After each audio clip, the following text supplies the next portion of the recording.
Bismillahirrahmanirrahim. Bismillahirrahmanirrahim. Salatu wassalamu ala rasulillah. Amabad, para pendengar saudaraku Simansa Akidah yang Allah muliakan. Alhamdulillah kembali kami bisa mengudara di 95 FM Radio SKN Al-Bayan, menebar keagungan Asmaul Husna. Insyaallah di pagi hari ini kami kembali akan melanjutkan pertemuan kita di kajian kitab Usul Iman yang akan disampaikan oleh Ustadz Faisal Mistam PDI Hafizullah Ta'ala. Dan Alhamdulillah para pendengar, kita sekarang sudah siap di studio. Ustadz juga insya Allah sudah siap memberikan materi di pertemuan ke-22, Masya Allah. Dan insya Allah pagi hari ini kita akan belajar tentang melanjutkan ya bab yang sebelumnya disampaikan di hari Kamis kemarin. Dan kita langsung saja sapa Ustadz. Assalamualaikum Ustadz. Waalaikumsalam warahmatullahi wabarakatuh. Masya Allah Ustadz, apa kabar Ustadz? Alhamdulillah khair, sehat Kang. Alhamdulillah sehat. Masya Allah Ustadz, kita kembali berjumpa, mengudara dan menyapa para pendengar dan pemirsa Ustadz di pagi hari ini di program kajian kitab Usul Iman Ustadz. Masya Allah Ustadz, kajian Usul Iman kita sudah berada di pertemuan ke-22 Ustadz. Di pertemuan ini Ustadz akan memberikan materi apa Ustadz? Kita akan melanjutkan pembacaan kitab Usul Iman. Sekarang masuk tentang sebab-sebab terjadinya kesyirikan. Taib, Masya Allah. Nah, para pendengar saudaraku Simansa Akidah yang Allah muliakan, bagi Anda yang ingin memperdalam materi ataupun bertanya, silahkan Anda bisa mengirimkan pertanyaan Anda ke nomor 0856 2461 9995.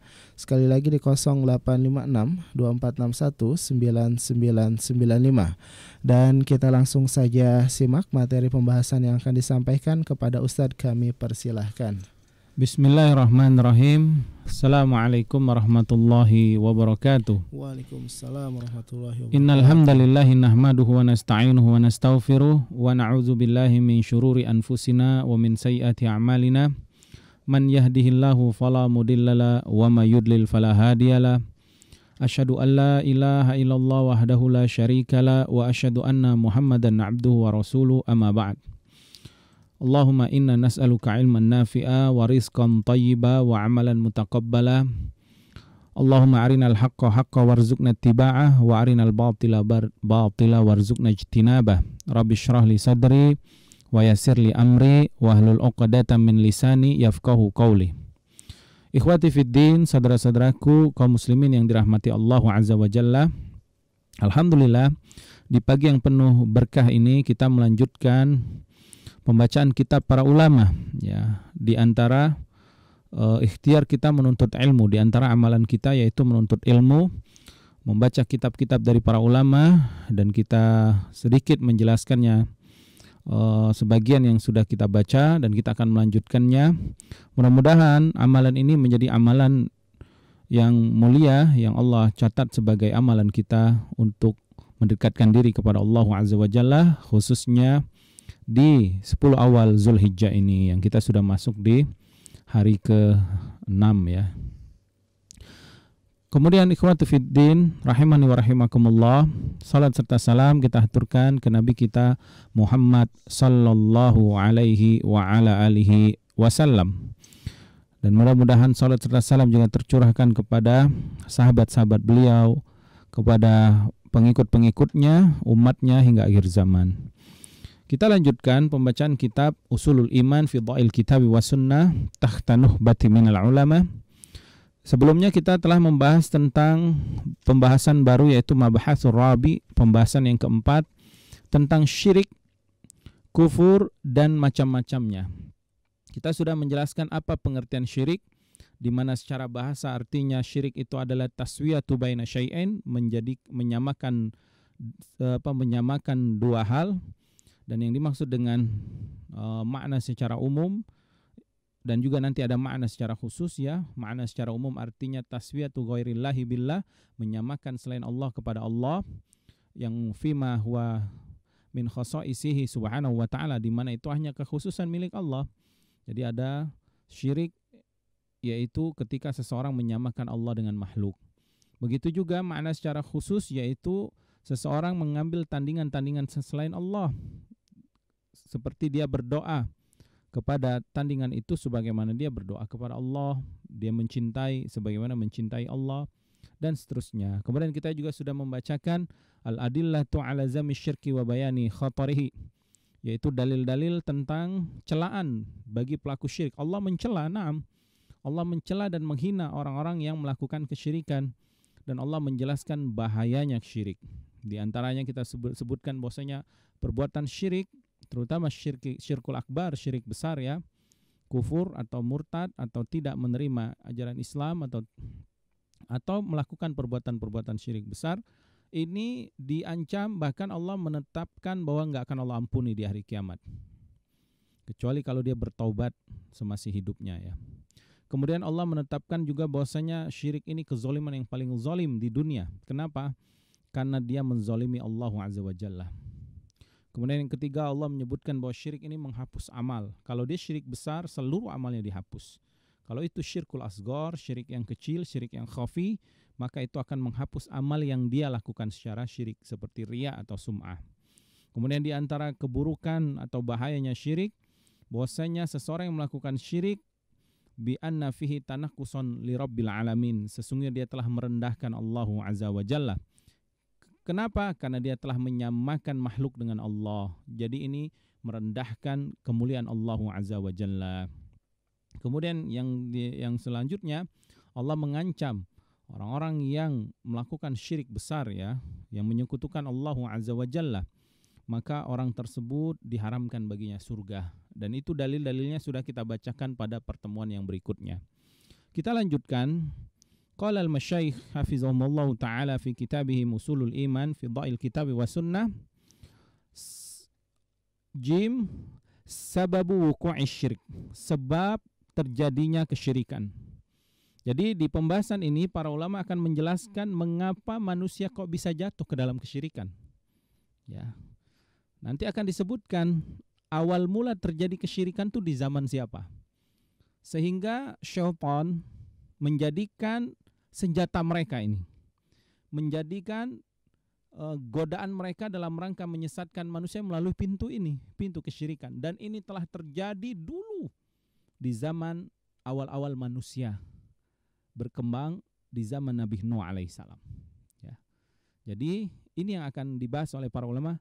Sehingga dengan mengetahui ini, sebagaimana bab awal dari Mabahasu al-Rabi ini disebutkan, kata para ulama, mengetahui keburukan kita supaya jangan sampai jatuh ke dalam keburukan itu. Ketika kita mengetahui sebab kesyirikan itu ini, sehingga jangan sampai kita jatuh ke dalam sebab-sebab tersebut. Sebagaimana Huzaifah al-Yamani radhiyallahu ta'ala anhu mengatakan bahwasanya yas'alun nas yas'alu Rasulullah SAW anil khair. Manusia datang kepada Nabi bertanya tentang yang baik-baik, sedangkan aku wa ana as'alu anisyar, sedangkan aku bertanya tentang yang buruk-buruk, makhafatan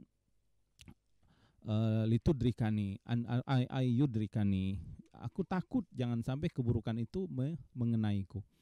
Nah, karena itu kita akan lihat apa yang para ulama sebutkan dalam kitab mereka ini, sebab-sebab terjadi kesyirikan. Maka berhati-hatilah kita. Kalau mereka mengatakan inna asla syirki, sesungguhnya asal mula kesyirikan, wasababu wuqu'ihi, dan sebab terjadinya fi bani Adam, pada anak cucu Adam. Apa sebabnya? Ini kita garis bawahi. Huwal ghulu fis salihin, berlebih-lebihan terhadap orang soleh,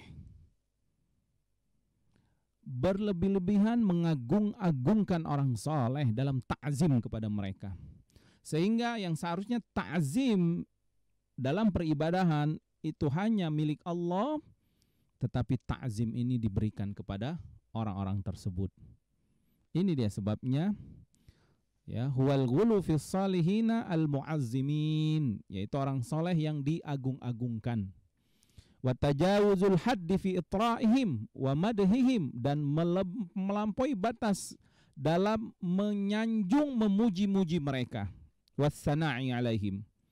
Ya, maka ini yang harus kita bergaris bawahi, catat ini, karena ini subhanallah merupakan asas kesyirikan. Ketika seseorang ghulu, melampaui batas dalam memuji makhluk, maka Nasrani ya jatuh ke dalam kesyirikan, menyamakan Allah dengan Nabi Isa alaihissalam. Kapan? Ketika mereka mengangkat Nabi Isa alaihissalam jadi Tuhan.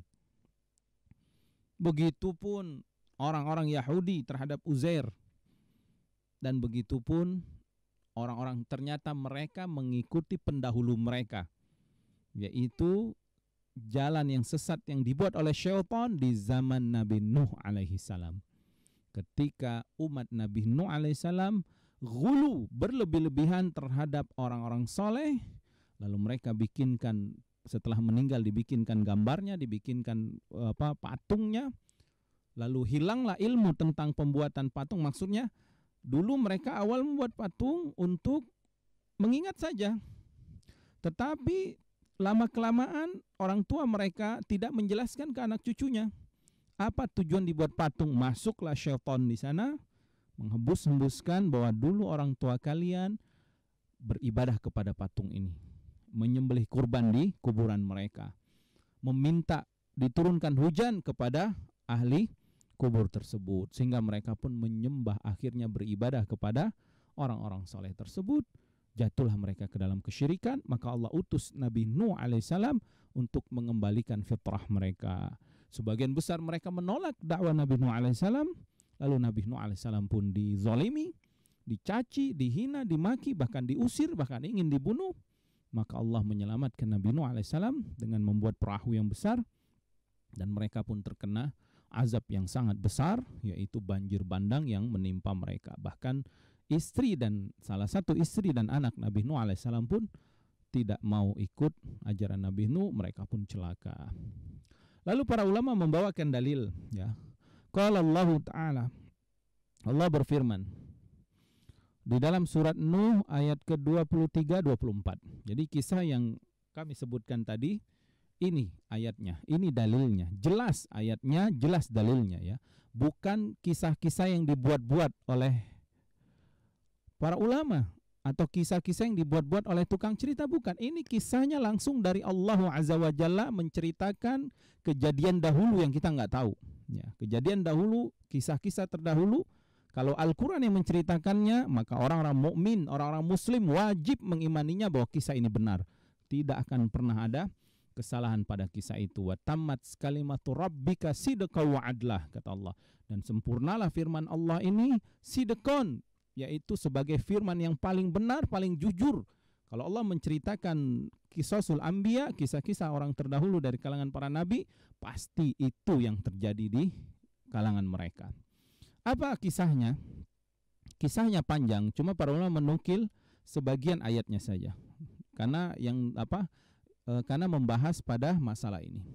Wa qalu, dan mereka berkata. Mereka di sini adalah pemimpin-pemimpin kaum Nabi Nuh yang mengajak umatnya menyembah berhala. Baik pemimpin-pemimpin dari secara kekuasaannya, atau pemimpin-pemimpin ritual-ritual agama mereka. Ya, karena di setiap kaum itu pasti ada pemimpinnya. Baik itu pemimpin yang mereka jadikan raja, ya, atau pemimpin yang mereka jadikan pemimpin dalam masalah ritual-ritual kegiatan spiritual mereka. Pasti ada ini. Ya, ada di sebuah suku misalkan ada kepala suku, ada kepala adat misalkan, ya. Kepala suku yang memiliki wewenang dan kekuasaan mengatur ekonomi, mengatur politik. Kepala adat biasanya mengatur tentang budaya mereka, mencakup di dalamnya masalah-masalah spiritual mereka. Nah, ini pemimpin-pemimpin mereka. Allah menyebutkan pemimpin-pemimpin mereka di zaman Nabi Nuh alaihissalam mengatakan kepada umat mereka, kepada rakyat mereka. Ketika Nabi Nuh mendakwakan kepada mereka, maksudnya Nabi Nuh mendakwakan mereka sirra wa alaniya, laila wa nahara, secara tersembunyi, secara terang-terangan, siang dan malam. Wa qultu astaghfiru rabbakum innahu kana ghafara. Aku pun mengatakan, kata Nabi SAW, Nabi Nuh alaihissalam mengatakan, aku sudah menyuruh mereka bertobat, tinggalkan syirik, minta ampun sama Allah, Allah akan mengampuni dosa kalian. Tapi mereka menolak, ya. Wastakbaru istikbaro, kata Allah, dan mereka malah semakin sombong, menyombongkan diri. Bahkan pemimpinnya mengatakan, apa kata pemimpin mereka? La tazarunna alihatakum. Lihat, Allah mengabarkan ucapan dakwanya pemimpin-pemimpin kaum musyrikin di zaman Nabi Nuh alaihissalam. Ya. Apa kata Allah SWT? Lihat, pemimpin mereka mengatakan, hei kalian jangan tinggalkan itu Tuhan-Tuhan kalian, berhala-berhala yang kalian sembah itu. Kemudian kata mereka, wala tadarunna wadda, jangan kalian tinggalkan menyembah Wad. Bahkan Allah menyebutkan namanya secara ta'in, ya, secara khusus terperinci disebutkan nama berhala mereka. Jangan tinggalkan Wad. Jangan juga tinggalkan menyembah Suwa. Wala Yaghutha, jangan tinggalkan menyembah Yaghus. Wa Ya'uq, jangan tinggalkan menyembah Ya'uq. Wa Nasra, jangan tinggalkan menyembah Nasr. Siapa sih atau apa sih Wad, Suwa, Yaghus, Ya'uq dan Nasr ini? Kenapa Allah sebutkan nama-nama ini? Dan ternyata nama-nama ini adalah nama-nama patung berhala yang disembah oleh kaum Nabi Nuh alaihissalam, yang mereka adalah manusia sebelumnya. Mereka adalah orang-orang saleh dari keturunan Nabi Adam alaihissalam, yang soleh, yang takwa, yang menyembah Allah saja. Ternyata mereka orang soleh, ikhwatul Islam, yang ketika mereka meninggal, masyarakat rindu, kangen sama mereka. Akhirnya mereka pun berinisiatif, kalau gitu kita buat untuk kenang-kenangan, bikin gambar-gambar mereka, ya, foto-foto mereka, atau dibuat lukisan-lukisan yang mirip dengan mereka. Tujuannya awalnya hanya kenang-kenangan.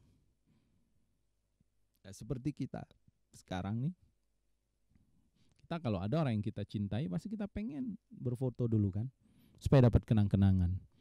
Kita lihat seorang yang ngefans banget sama artis nih, wah itu kalau ketemu, wah teriak-teriakan, wah sampai nangis-nangis, sampai minta foto, dipeluk segala macem. Kalau fansnya meninggal, itu dia pajang foto-foto, ini kenangan waktu itu, ini kenangan. Awalnya hanya itu, tidak ada kesyirikan di dalamnya, hanya kecintaan tabiah, ya, kecintaan tabiah, ngefans sama. Dan manusia pada umumnya mereka sangat mencintai orang soleh. Nah, kita mencintai orang soleh, kita mencintai para wali-wali Allah, para ulama, ya, orang-orang yang mengajak kita, menasihati kita ke jalan Allah, ke jalan sunnah, kita mencintai mereka, ya. Tetapi ketika dibuatlah patungnya, awalnya hanya untuk mengingat. Setelah mereka meninggal nih, generasi pertama meninggal, mungkin anaknya masih tahu, oh ayah saya bikin patung ini hanya untuk mengingat. Tetapi tidak ada ilmu di sana, tidak dijelaskan tujuan dan tidak dijelaskan siapa orang ini, untuk apa dia dibuat patungnya. Sampai pada generasi ke-10, kalau nggak salah dalam tafsir Katsir itu, akhirnya syaitan masuk, dulu nenek moyang kalian menjadikan patung ini sebagai tempat memohon mereka, menjadikan patung ini tempat mencari berkah mereka, menjadikan patung ini tempat meminta segala sesuatu dari urusan mereka. Akhirnya mereka pun menyembah patung itu, jatuhlah mereka ke dalam kesyirikan, menyekutukan Allah dalam ibadah, ya. Kalau mereka para ulama, kita lanjutkan ayatnya. Allah berfirman, waqad adallu katsira. Kata Allah Subhanahu wa taala, sungguh pemimpin-pemimpin itu telah menyesatkan banyak manusia. Naam. Pemimpin ini pertanggungjawaban yang sangat besar di sisi Allah, apalagi dia pemimpin agama, ya. Pemimpin yang berkaitan spiritual, keyakinan, ibadah seorang manusia. Kalau dia mengajarkan kepada manusia pemahaman yang batil, kesyirikan kepada Allah, ya, seperti pemimpin-pemimpin agama non-muslim, ya, mereka menyeru kepada menyembah berhala, menyuruh kepada menyembah nabi, menyuruh kepada menyembah matahari, mereka telah menyesatkan banyak manusia. Kullukum ra'in wa kullukum mas'ulun an ra'iyatih, kata Rasulullah SAW. Kalian itu pemimpin, nanti akan Allah tanya di akhirat apa yang telah kalian lakukan kepada atas kepemimpinan kalian. Wala tazidu zalimina illa dhalala. Kata Allah, orang yang zalim, maksudnya orang yang musyrik tadi, tidak akan menambah kepada mereka kecuali hanya kesesatan, ya. Allah yang menyatakan ini di dalam Al-Quran. Kalau mereka, para ulama mengatakan, fahazi asma'un asma'u rijali salihina min qaumin Nuh. Maka kata para ulama, Wad, Yaghus, Ya'uq dan Nasr yang Allah sebutkan dalam surat Nuh ini adalah nama orang-orang soleh dari kaum Nabi Nuh alaihissalam. Ya. Lama matu, ketika mereka meninggal, ja'alu lahum asnaman ala suwarihim, dijadikan patung dalam bentuk rupa mereka. Ya, seperti sekarang lah kita tahu tokoh-tokoh pahlawan-pahlawan, misalkan pahlawan nasional, dalam rangka mengenang mereka agar manusia tidak melupakan jasa mereka, dibuatlah patung-patung itu. Kita ketahui ya, banyak patung-patung yang dibuat ya di setiap negara ya, dibuat itu patung.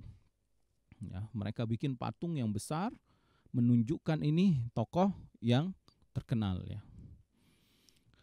Maka di zaman Nabi Nuh alaihissalam, Wad, Yaghus, Ya'uq, Suwa' dan Nasr dibuatkan patung oleh mereka. Ya. Wasammuha bi asma'ihim, dan patung ini dinamakan dengan nama mereka. Nam, ini patung Wad, ini patung Suwa', ini patung Yaghus, ini patung Nasr. Qasidina bidzalika ta'zimihim.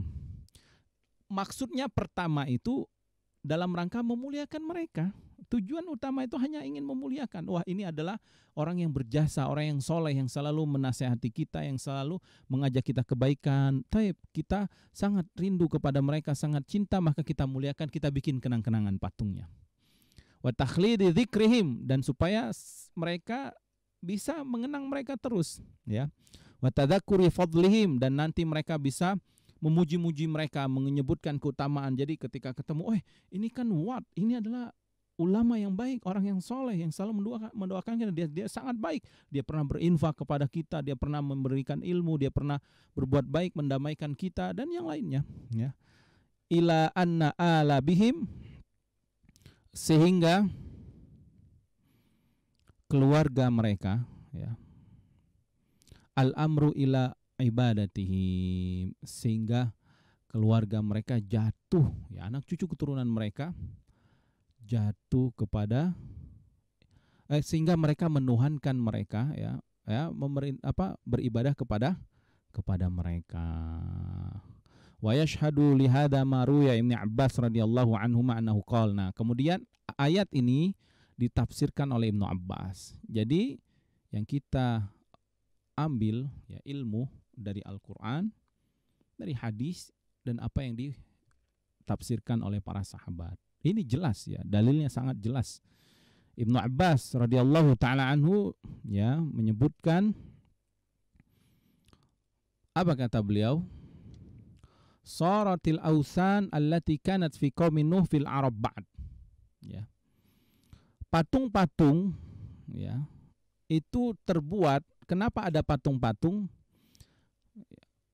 Itu terbuat ketika di zaman Nabi Nuh alaihissalam. Ya, patung-patung berhala maksudnya, sebelum Arab dulu, sebelum musyrikil Arab membuat patung, sebenarnya sudah terjadi dulu di kaum Nabi Nuh alaihissalam. Amma Wad, adapun patung Wad, fakanat likulab bidaumatal jandal, ya. Dia adalah, Wad ini adalah, dia adalah orang soleh ya di daerah Daumata Jandal ya. Wa amma Suwa fakanat li Huzail. Adapun Suwa itu adalah untuk Huzail. Wa amma Yaghus fakanat li Marad. Adapun Yaghus untuk Marad. Summa li Bani Ghatif bil Jauf inda Saba. Kemudian kepada Bani Ghatif itu yaitu Saba. Wa amma Ya'uq, adapun Ya'uq fakanat li Hamdan, itu adalah untuk Hamdan. Wa amman Nasr fakanat li Himyar, adapun Nasr itu adalah untuk daerah Himyar, li ali Zil Kila, yaitu untuk keluarga Kila. Asma'u rijali salihina min qaumin Nuh, mereka adalah nama-nama orang-orang soleh dari kaum Nabi Nuh. Jadi setiap orang ini punya mereka ini adalah pemimpin atau orang soleh di kaum mereka masing-masing yang disebutkan Ibnu Abbas radhiyallahu taala anhu. Falamma halaku, ketika orang-orang soleh ini meninggal, Wad, Suwa, Yaghus, ya, Ya'uq dan Nasr tadi meninggal, auha syaitan ila qaumihim, maka syaitan syaitan mewahyukan atau menghembus, memberikan was-was atau menyesatkan manusia ya, kepada kaumnya tadi. Anin sibu ila majalisihim allati kanu yajlisuna ansabon wa sammuha bi asma'ihim fafa'alu. Yaitu supaya orang-orang soleh ini tadi dibuatkan gambarnya atau patungnya di majelis-majelis mereka.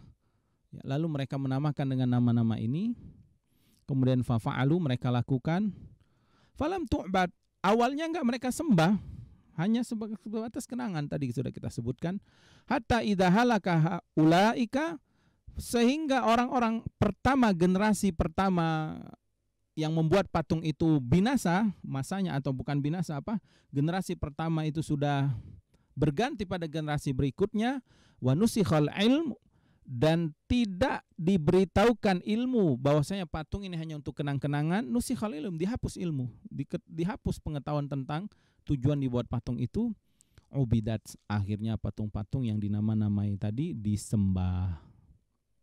Ya, ini adalah sebab pertama terjadinya kesyirikan yang Allah sebutkan dalam Al-Quran, yang difahami oleh para sahabat. Di antara Ibnu Abbas radhiyallahu ta'ala anhu menyebutkan kepada kita kisah terjadinya kesyirikan orang-orang di zaman Nabi Nuh alaihissalam, di mana ketika mereka menyembah Wad, Yaghus, Ya'uq, Suwa' dan Nasr. Ya. Sekarang bagaimana menurut ahli tafsir ya? Al-Imam Ibnu Jarir At-Tabari rahimahullah. Beliau termasuk ulama ahli tafsir yang terkenal, yang masyhur ya, di kalangan kita Ahlussunnah wal Jamaah ya. Tafsir beliau tafsir bil ma'thur, tafsir yang selalu meriwayatkan Al-Qur'an dengan Al-Qur'an, ditafsirkan Al-Qur'an dengan hadis, Al-Qur'an ditafsirkan dengan perkataan para salaf, para mufassir, para sahabat, para tabi'in. Sehingga tafsir beliau menjadi tafsir yang masyhur ya, yang bahkan dijadikan rujukan dalam mempelajari ilmu tafsir. Ya. Maka kita lihat nukilan para ulama dari Al-Imam Ibnu Jarir At-Tabari rahimahullah. An Muhammad ibn Qais, dari Muhammad bin Qais, ketika menjelaskan firman Allah wa qalu la tadarunna alihatakum, Allah berfirman tadi di surat Nuh ya, ayat ke-23-24, maka jangan tinggalkan Tuhan-Tuhan kalian. Qala, beliau mengatakan, kanu qauman salihina min bani Adam, dulu mereka itu adalah orang-orang soleh, anak cucu Nabi Adam alaihissalam ya.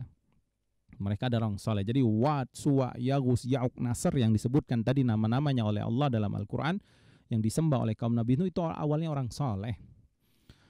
Kemudian wa kana lahum atba'u yaqtaduna bihim, dan mereka itu punya pengikut-pengikut yang mencontoh mereka.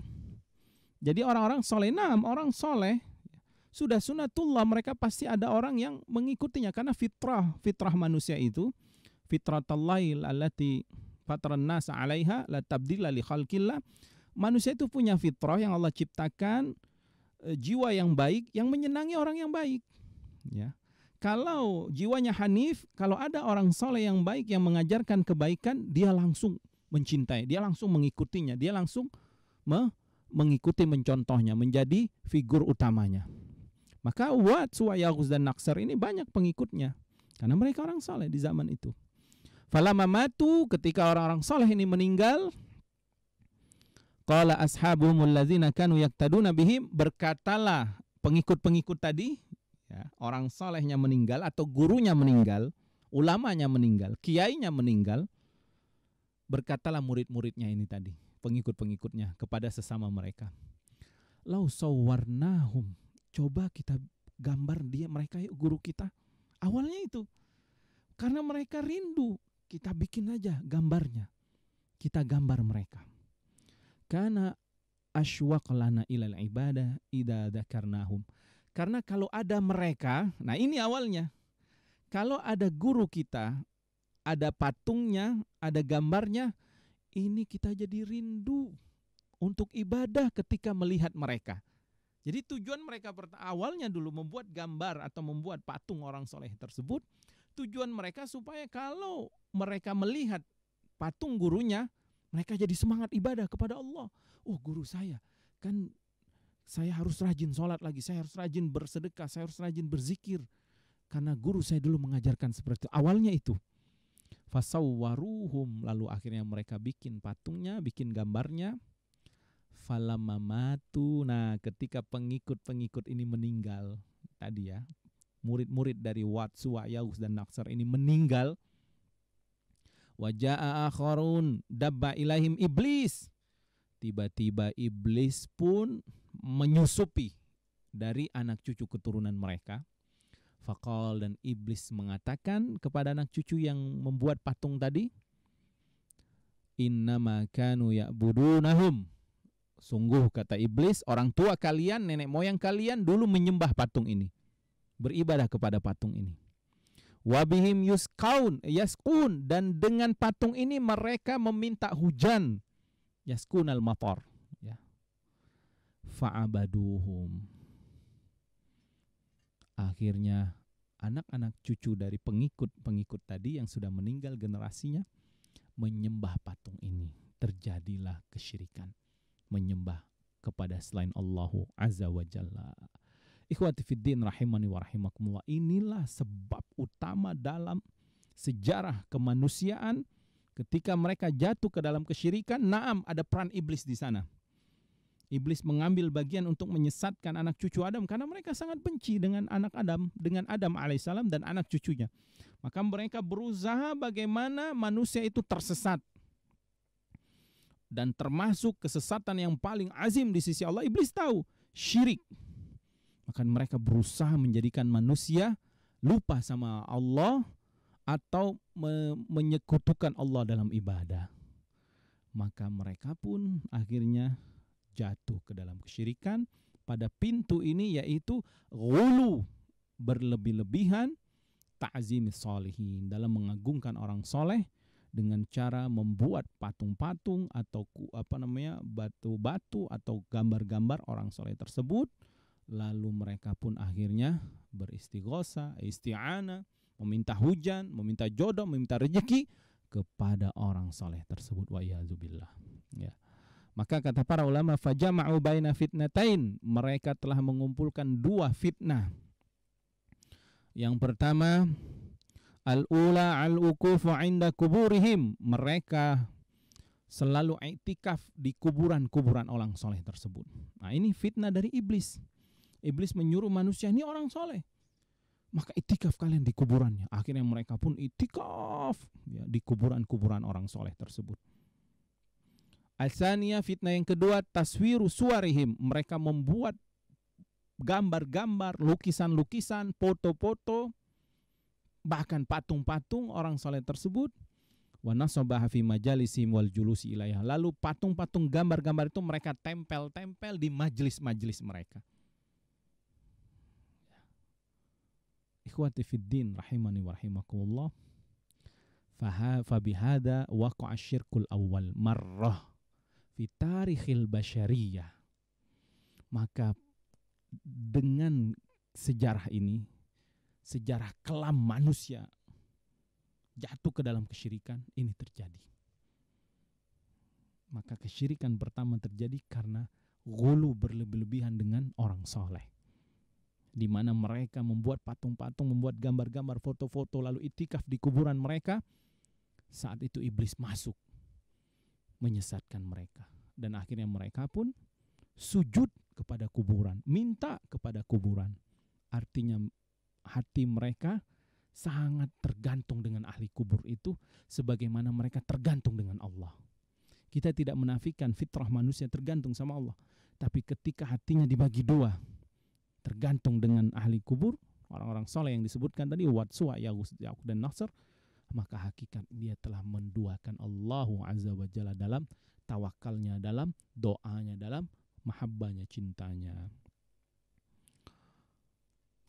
Fahuma azamu wasaili syirik fi kulli zamanin wa makanin. Maka dua hal tersebut, yaitu ghulu terhadap kuburan orang-orang soleh, atau membuat gambar-gambar patung-patung dan duduk majelis kita diisi dengan patung-patung atau gambar-gambar orang soleh, ini wasilah kata para ulama. Ini bahaya, karena ini nanti bisa menyebabkan seseorang jatuh ke dalam perbuatan syirik di setiap zaman dan di setiap tempat. Dan akhirnya terjadi juga di musyrikin Arab jahiliyah dulu sebelum Rasulullah SAW diutus. Awalnya dulu Mekah, penduduk Mekah, keturunan Nabi Ismail alaihissalam, mereka menyembah Allah. Tetapi saat itu ada seorang, qadarullah, lupa siapa namanya, dia berdagang ke Syam di Yaman, lalu mereka lihat ahlul Yaman itu punya patung-patung berhala. Akhirnya dia bawa salah satu patung ke Mekah, ke Ka'bah, lalu dia menyuruh manusia, setiap kabilah membuat patung-patung. Akhirnya tersebarlah kesyirikan di Arab. Dan di antara patung yang terkenal adalah Latta wal Uzza wal Manat. Dan antum tahu nggak Latta itu siapa? Latta itu adalah tukang roti di kota Mekah yang biasa membuat roti buat jamaah haji. Orang soleh, orang yang baik. Ketika dia meninggal, kuburannya diagungkan di Taif, dibuat patungnya yang mewakili Latta, lalu mereka pun menyembah Latta. Mereka meminta syafaat, mereka meminta agar didekatkan diri kepada Allah, agar diberikan syafaat di sisi Allah melalui Latta. Orang-orang Arab tahu Allah secara rububiyah. Ya, kalau misalkan kita tanya ya kepada mereka ya, siapa pencipta langit dan bumi? Siapa yang mengatur alam semesta ini, yang menundukkan matahari dan bulan? Ya. Wa iza sa'alahum man khalaqas samawati wal ard. Kalau engkau tanya kepada mereka siapa yang menciptakan langit dan bumi, ya. Wa sakhara syamsa wal qamar, yang menundukkan matahari dan bulan, apa jawab mereka? Fa sayaqulunallah. Mereka akan jawab Allah dong. Tahu mereka. Tapi mereka tidak menjadikan orang yang beriman karena mereka syirik dalam ibadah, yaitu meminta syafaat, meminta al-qurbah, kedekatan kepada orang soleh tersebut, ya, kepada patung berhala tersebut. Tapi ikhwati fiddin, rahimani wa rahimakumullah, kita cukupkan sampai di sini. Insyaallah kita akan masuk pada pertemuan berikutnya, yaitu anwa'us syirki, pembagian kesyirikan. Hadza minni wa sallallahu ala nabiyyina sayyidina Muhammad wa ala alihi washabihi wasallam. Tafadhal Kang Aga. Nah, Ustaz, syukran jazakallahu khair Ustaz atas materi yang telah disampaikan. Mudah-mudahan menjadi ilmu yang bermanfaat bagi kita semua. Nah, para pendengar saudaraku Simansa Akidah yang Allah muliakan, bagi Anda yang ingin memperdalam materi ataupun bertanya, silahkan kirimkan pertanyaan Anda ke nomor 0856 2461 9995. Sekali lagi di 0856 2461 9995. Tapi Ustaz, kita sudah mendapatkan pertanyaan Ustaz. Naam. Yang masuk melalui WhatsApp dari Kang Dadan. Ustaz, assalamualaikum. Waalaikumsalam warahmatullahi wabarakatuh. Bismillah Ustaz, apakah melakukan foto-foto atau video pada anak-anak kita sebagai kenang-kenangan juga bisa menjatuhkan kita dalam kesyirikan seperti pada zaman Nabi Nuh, Ustaz? Demikian pertanyaannya, Ustaz. Berkaitan dengan gambar dan foto, naam, bahwasanya Allah subhanahu wa ta'ala, Rasulullah SAW mengharamkan al-musawwirun, ya. Bahkan dalam sebuah riwayat, kama qala Rasulullah SAW, bahwasanya Allah tidak akan berbicara dengan al-musawwirun, ya, orang-orang yang membuat foto-foto atau gambar-gambar atau patung-patung gitu, ya. Maka yang lebih baik kita meninggalkan hal tersebut, ya. Kita meninggalkan hal tersebut dalam rangka mentaati perintah Rasulullah SAW. Adapun masalah foto dan video, para ulama menyebutkan dibolehkan dengan syarat, ya. Syaratnya apabila ada kebutuhan, ya, seperti foto untuk KTP, untuk password, untuk menyebutkan jati diri kita, gambar kita, karena sekarang dibutuhkan, itu tidak mengapa. Tetapi kalau foto-foto yang tidak ada tujuannya, tujuannya hanya mengenang. Yang pertama, banyak, ya, mudarat yang akan terjadi, khawatirnya, ya. Yang pertama, bisa terkena ain.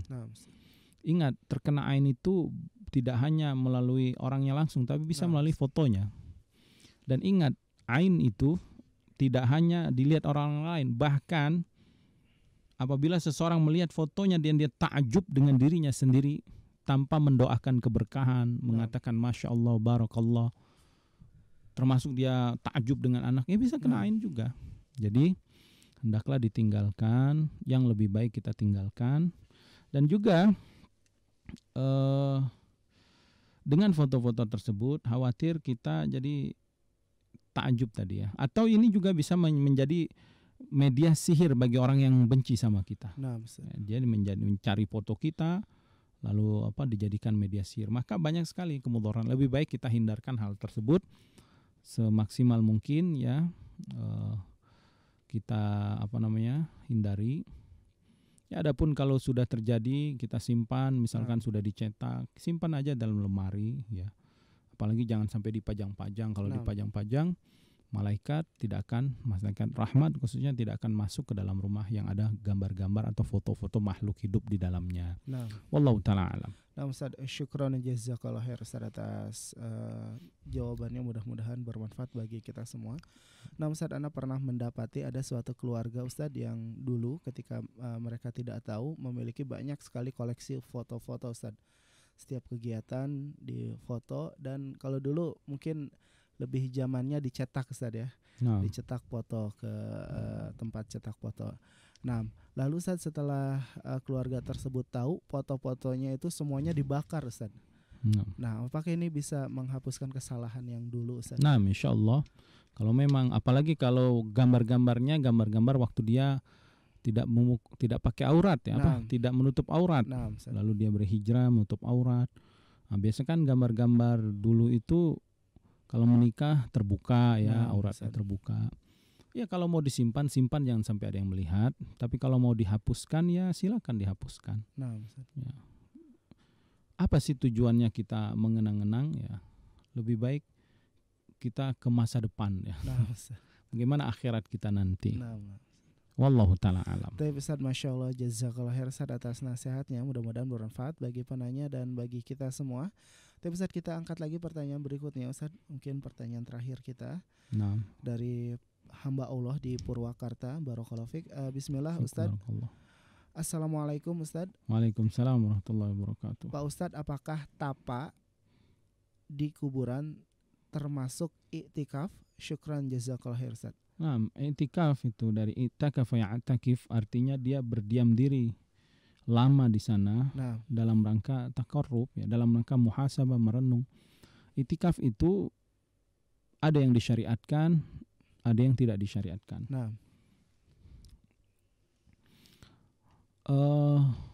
Bertapa ya i'tikaf, dia diam. Yang disyariatkan itu adalah di 10 terakhir bulan Ramadan. Allah berfirman, wala tubashiruhunna wa antum akifuna fil masajid. Jangan kalian campur istri kalian dan kalian sedang beritikaf di dalam masjid ya. Adapun beritikaf di kuburan, maka tidak ada ajarannya, bahkan bahaya nanti ya. Bisa dia nanti diganggu syaitan di sana ya. Kemudian bisa-bisa, atau kalau tidak diganggu syaitan, ya pastilah dia akan merasa mendapatkan wangsit atau yang lainnya. Apalagi kalau merasa iktikaf di kuburan itu lebih berkah dan lainnya, dan ini nggak ada syariatnya. Allah ta'ala. Syukran jazakallah khair Ustaz atas jawaban dan nasihatnya. Kita sudah berada di penghujung acara Ustaz. Barakallahu fikum. Mohon maaf atas segala kekurangan dan kesalahan. Yang benar dari Allah Azza wa Jalla. Kita berdoa kepada Allah, mudah-mudahan kita semua dijauhi dari segala bentuk kesyirikan, dijauhi dari segala wasilah-wasilah yang menuju kesyirikan. Mudah-mudahan kita diberikan Allah taufik dan hidayah istiqomah di atas tauhid, di atas keikhlasan beribadah kepada Allah, ittiba mengikuti sunnah Rasulullah SAW.